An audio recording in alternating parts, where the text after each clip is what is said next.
बस्तर को रेल यातायात से जोड़ने की ऐतिहासिक पहल की गई है। रेल मंत्रालय ने रावघाट जगदलपुर नई रेल लाइन परियोजना को मंजूरी दे दी है। बता दें कि 3,513 करोड़ 11 लाख रुपए की परियोजना को केंद्र सरकार की हरी झंडी दिखाई गई। तो वहीं बस्तर अंचल के सामाजिक, आर्थिक और औद्योगिक विकास में अब ताजगी आएगी और तेजी आएगी। आपको बता दें कि परियोजना को लेकर भू अधिग्रहण का काम लगभग पूरा हो चुका है। मुख्यमंत्री विष्णुदेव साय ने प्रधानमंत्री नरेंद्र मोदी का आभार भी जताया है। रेल मंत्री अश्विनी वैष्णव का भी सीएम विष्णुदेव साय ने आभार जताया। तो वहीं जल्द ही अब काम शुरू होगा। अर्थव्यवस्था को एक नई गति मिलने जा रही है। तो एक बड़ी परियोजना, बड़ी पहल साय सरकार को मिलने जा रही है, साय सरकार के द्वारा यहां पर दी जा रही है, जहां पर आपको बता दें कि बस्तर को रेल यातायात से जोड़ने की एक ऐतिहासिक ये पहल मानी जा रही है। और अब इसी खबर पर अधिक जानकारी के लिए हमारे साथ शिवम दुबे जुड़ चुके हैं। शिवम, बस्तर को रेल यातायात से जोड़ने के लिए एक बड़ी पहल सरकार की देखने को मिल रही है और केंद्र सरकार का आभार भी सीएम विष्णुदेव साय ने जताया है। क्या कुछ इस पहल को लेकर जानकारी सामने आ रही है?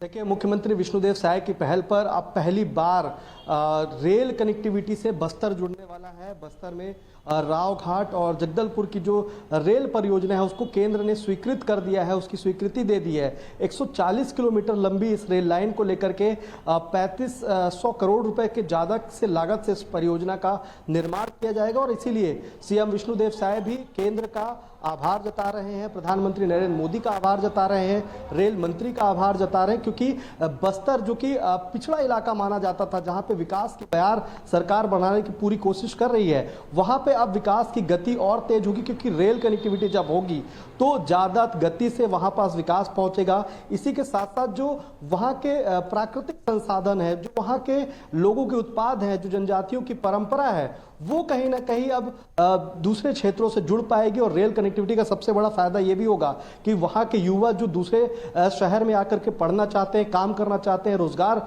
ढूंढना चाहते हैं, चाहे वो नारायणपुर जिला हो, चाहे वो कोंडागांव जैसा जिला हो, वहाँ पर ये योजना, ये रेल परियोजना बड़ी एक मील का पत्थर साबित होने वाली है। इसीलिए मुख्यमंत्री विष्णुदेव साय भी इसका आभार जताने से पीछे नहीं हट रहे हैं, क्योंकि पहली बार ऐसा हो रहा है कि बस्तर के ऐसे इलाकों पे रेल गुजरने वाली है जहां पे कभी किसी ने सोचा भी नहीं था कि रेल परियोजना यहां से जाएगी, यहां पे रेल कनेक्टिविटी होगी। लेकिन साय सरकार में पिछले 15 महीनों में जिस तरीके से नक्सलवाद के खिलाफ लगातार प्रहार हुए हैं और जिस तरीके से एक बीजापुर में सबसे बड़ा एक ऑपरेशन चल रहा है, जिसके सफल होने पे ये कहा जा रहा है कि पूरा नक्सलवाद का जो रीढ़ है, नक्सलवाद अंतिम चरम पर पहुंच जाएगा, वो चल रहा है, जिसके कारण अब एक के बाद एक विकास को लेकर के परियोजनाएं, योजनाएं बस्तर के कोने कोने में पहुंच रही हैं। और केंद्र सरकार ने ये योजना को भी स्वीकृति दे दी है, जो कि रावघाट से जगदलपुर तक की रेल की परियोजना है। तो वहां पे विकास की गति जो होगी,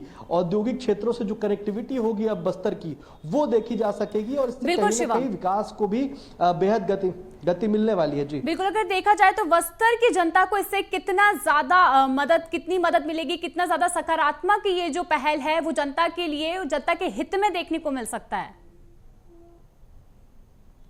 जी बिल्कुल, देखिए, अगर बात करें कि ये रावघाट और जो जगदलपुर रेल लाइन होगी, वो कोंडागांव, नारायणपुर जैसे कई ऐसे पिछड़े जिले हैं जो अब तक कनेक्टिविटी से दूर रहे हैं, वहाँ पे ठीक से सड़क भी नहीं रही है।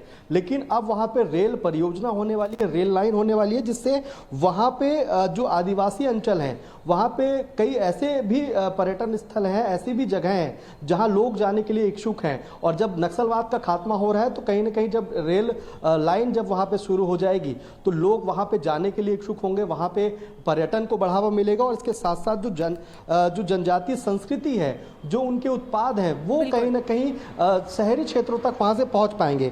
इसमें अर्थव्यवस्था को भी नई मजबूती मिलेगी, क्योंकि बस्तर सबसे ज़्यादा प्राकृतिक संसाधनों से घना हुआ इलाका माना जाता है। और जब वहाँ पर रेल कनेक्टिविटी होगी, आसानी से, सुगमता से वहाँ आना जाना तय हो जाएगा, तो कहीं ना कहीं विकास को लेकर के जो अर्थव्यवस्था की मजबूती होगी वो भी देखने को मिलेगी। और सबसे बड़ी बात यह है कि इस परियोजना को लेकर के केंद्र सरकार की स्वीकृति जो आई है, इससे पहले लगभग वहां पे भूमि अधिग्रहण का जो काम था वो लगभग पूरा कर लिया गया है और ये दावा किया जा रहा है कि बिल्कुल बहुत शुभम, जल्द देखिए लगातार छत्तीसगढ़ हर ओर से आगे बढ़ता हुआ नजर आ रहा है। खासतौर पर अगर बस्तर की बात करें तो बस्तर जैसी जगह पर अगर ये रेल परियोजना यहां पर मिलने जा रही है तो जनता के लिए बड़ी खुशखबरी है, जनता के लिए मददगार ये जरूर साबित होता हुआ नजर आएगा। तमाम जानकारी के लिए शुभम बहुत बहुत धन्यवाद।